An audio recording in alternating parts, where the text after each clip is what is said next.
England के star खिलाड़ी जो रूट ने चौथे टेस्ट मैच में शानदार शतक बनाते हुए इंग्लैंड को एक बेहतर स्थिति में पहुंचा दिया था।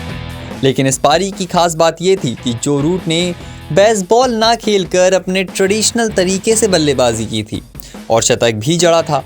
इसके बाद उनसे बेसबॉल से लेकर उनके राजकोट में खेले गए रिवर्स स्लैप शॉट के बारे में भी कई सवाल किए गए, जिसके जवाब में जो रूट ने क्या कुछ कहा, क्या सफाई उन्होंने अपने बेसबॉल को लेकर दी और क्या सफाई दी उन्होंने अपने उस शॉट को लेकर जिसकी चर्चा लगातार कई दिनों से हो रही है। क्या कुछ कहा उन्होंने, आपको वो बताते हैं। जो रूट ने कहा कि जाहिर तौर पर जो शॉट मैंने खेला उसका एग्जीक्यूशन सही ढंग से नहीं हुआ था। सिलेक्शन ठीक था मगर एग्जीक्यूशन में चूक हुई। मैं इससे कहीं ज़्यादा बेहतर कर सकता हूँ। तो ये कहना था जो रूट का अपने उस शॉट के बारे में जिसकी चर्चा कई दिनों से लगातार हो रही है। उस शॉट के बारे में सवाल भी उठाए जा रहे हैं। कई इंग्लैंड के पूर्व कप्तान भी शॉट को लेकर सवाल उठा रहे हैं, लेकिन जो रूट ने इसको लेकर साफ कर दिया है कि देखिए वो जो सिलेक्शन था उस शॉट का वो बेहतर था, लेकिन एग्जीक्यूशन में कहीं ना कहीं चूक हुई और वो शॉट गलत तरीके से एग्जीक्यूट हुआ।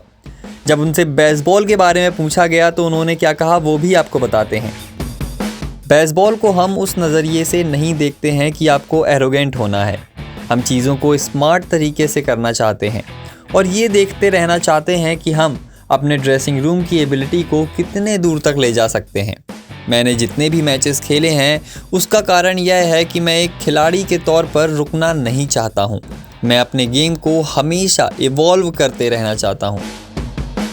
जो रूट का मानना है कि एरोगेंट होना उनका असली मकसद नहीं है। बेसबॉल के पीछे उनका मकसद है कि वो अपने गेम को इवॉल्व करते रहना चाहते हैं, वो अपने गेम में चेंजेस लाते रहना चाहते हैं, वो एक फ्लो में नहीं रहना चाहते हैं। और ये चीज़ जो रूट ने अपने बयान पर साफ की। जब उनसे उनके शतक के बारे में पूछा गया, यानी कि पहली पारी में जब इंग्लैंड ने अपने 5 विकेट खो दिए थे, उसके बाद वो कैसी बल्लेबाजी, उनके मन में क्या चल रहा था, कैसी बल्लेबाजी वो कर रहे थे, इसके बारे में सवाल किए गए। तब उन्होंने क्या कुछ कहा वो भी आपको बताते हैं। मुझे मोटे तौर पर पता था कि मैं सतह पर कैसे रन बना सकता हूँ और आखिर में मैंने वही किया और टीम के लिए वह काफ़ी अच्छा भी रहा। मेरे लिए पिछले कुछ मैचेस काफ़ी निराशाजनक ज़रूर थे, लेकिन मुझे दुनिया के इस हिस्से में यानी कि भारत में आना पसंद है और मुझे लगता है कि मेरे खेलने का तरीका यहाँ की स्थिति के हिसाब से काफ़ी बेहतर है और इसी तरह से मैं हर मैच को खेलने की कोशिश करता हूँ। परिस्थितियों के हिसाब से अपना गेम बदलने की कोशिश करता हूँ।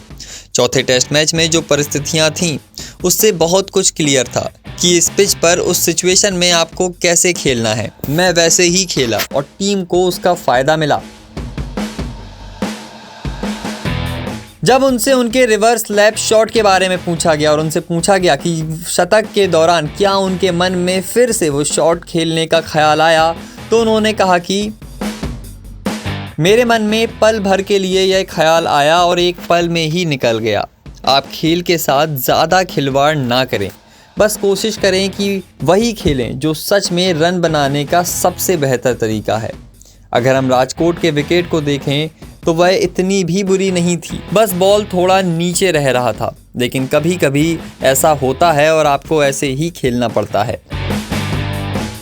जो रूट ने बेसबॉल को लेकर साफ तौर पर कहा है कि हमारा मकसद एरोगेंट रहना नहीं था, हमारा मकसद है कि हम चीज़ों को स्मार्ट तरीके से करें, वो अपने गेम को इवॉल्व करते रहना चाहते हैं। साथ ही उन्होंने ये भी कहा कि आप खेल से ज़्यादा खिलवाड़ ना करें। ये कहीं ना कहीं बताता है कि जो उनकी अप्रोच रही थी रांची में, जिस तरीके से उन्होंने अपना ट्रेडिशनल गेम को वापस लेकर आए, तो ये चीज़ उनके भी ज़्यादा समझ में आई कि देखिए जो खिलवाड़ वो कर रहे थे, जिस बेसबॉल की तरफ वो शिफ्ट हुए थे, वो रांची में नहीं चलने वाला था। इस वजह से रांची में उन्होंने अपना ट्रेडिशनल क्रिकेट खेला और ट्रेडिशनल क्रिकेट के बलबूते पर ही इंग्लैंड की टीम को 5 विकेट से लेकर वो एक मजबूत स्थिति में लेकर गए, जहां इंग्लैंड की टीम ने भारतीय टीम को एक बड़ा टारगेट दिया पहली इनिंग्स और उसके बाद इंग्लैंड की टीम वापस गेम में बाउंस बैक किया।